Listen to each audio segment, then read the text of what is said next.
In a world where the line between reality and fiction often blurs, few figures stand as enigmatically as Steven Seagal.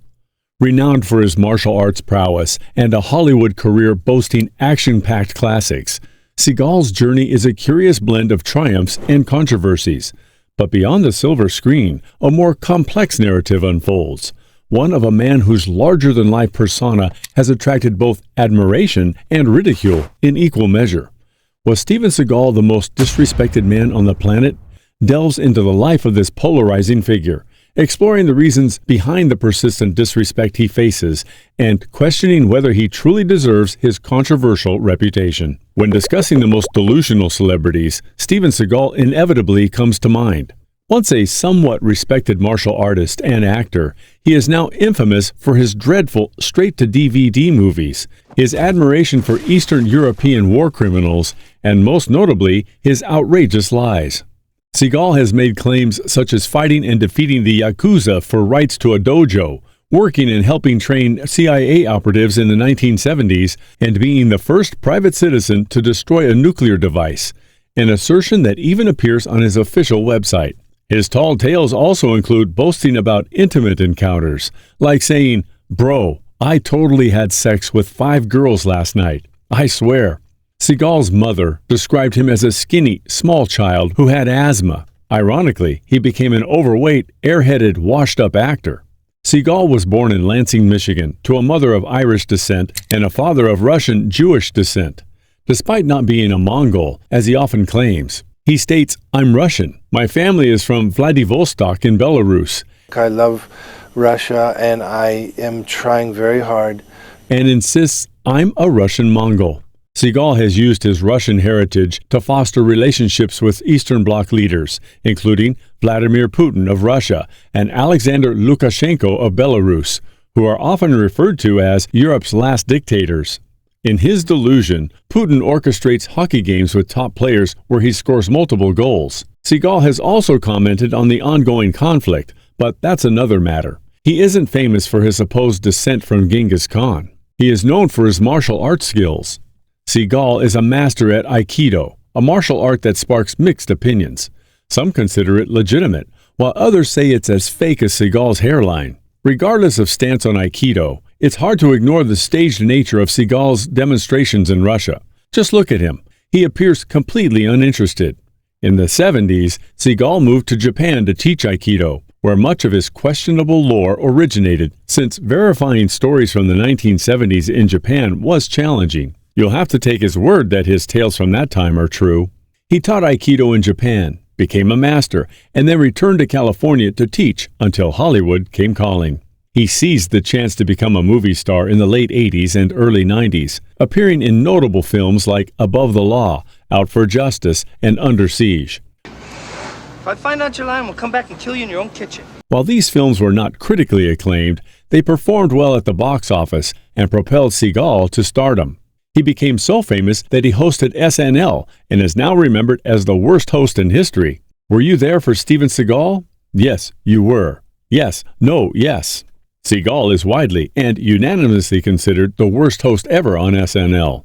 He refused to make fun of himself, which the show's producers advised would benefit him. Instead, he clung to his serious image, refusing to participate in a kung fu cold open or monologue. The SNL clips of Seagal have mostly been removed from YouTube, but if you search hard enough, you can find them, and they're worth it. By the way, I was there when he hosted SNL, an infamously lousy episode that can never be aired again.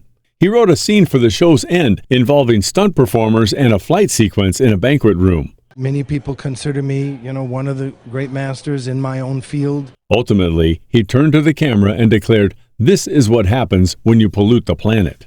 Seagal used his fame to mingle with other Hollywood stars, particularly the tough guys, including Jean-Claude Van Damme, whom Seagal seemed to dislike out of insecurity and jealousy. When asked about his thoughts on Van Damme, Seagal replied, "Can I laugh in your face?" According to rumors, at a party hosted by Sylvester Stallone, Van Damme confronted Seagal for bad-mouthing him, prompting Seagal to run away despite his martial artist persona. Seagal claims it happened the other way around, but Stallone, who has no stake in the matter, confirmed the original story. And, to be fair, one of these guys is a proven liar. It's not Stallone, and it's not Van Damme. Speaking of lies, Seagal has many that span decades. Spending much of the 1970s in Japan, he could fabricate stories without anyone fact-checking them. His tough guy persona and celebrity status allows him to get away with a lot. Seagal has often boasted, "I'm trying to pass down some of the secrets that have made me a master shooter." Seagal has spun countless lies that fall apart with even the slightest bit of research. Here are some of my favorites. He claimed to have escorted the Shah of Iran out of the country during the 1979 revolution. Do we need the National Guard? Nah, call Steven Seagal. Remember, he wasn't even a movie star at this point.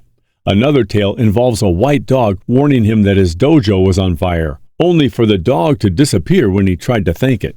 Yes, Seagal actually said this. He also claimed to have fought the Yakuza for ownership of his gym after a debt. Not a gunfight, but a martial arts showdown straight out of a bad 80s kung fu movie.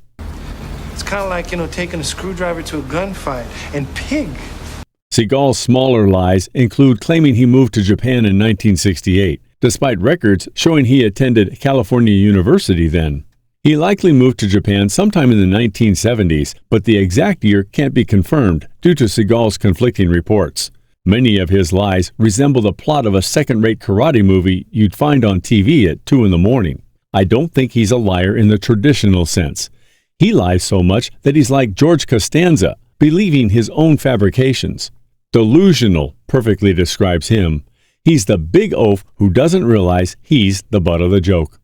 Seagal's fighting career is also dubious. Unlike Jean-Claude Van Damme, who has a verifiable fighting record, there are no records of Seagal ever participating in tournaments, MMA bouts, or boxing.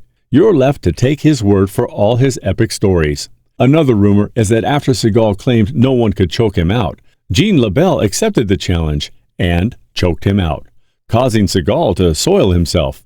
While the details are murky, the consistent element is Seagal soiling himself after being choked out. Seagal also gained a reputation for intentionally hurting stunt performers on set, which later extended to non-stuntmen, including Sean Connery.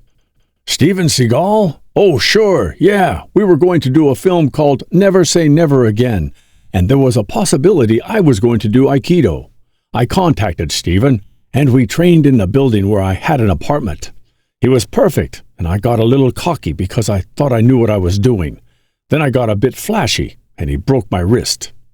Many recount stories of Steven being a nuisance on set, including John Leguizamo. Okay, I did a movie, Executive Decision, yeah, and the first day we got together for... From his early successes to his later descent into straight-to-DVD mediocrity and outlandish claims, Seagal's journey is marked by a mix of achievement and ridicule. His larger-than-life persona, fueled by tales of fighting the Yakuza and other improbable feats, clashed with reality, leading to a reputation tarnished by on-set clashes, dubious stories, and a refusal to laugh at himself. Despite Seagal's martial arts prowess and box office hits, his legacy remains polarizing, a cautionary tale of ego, delusion, and the blurred lines between fame and infamy in the entertainment industry.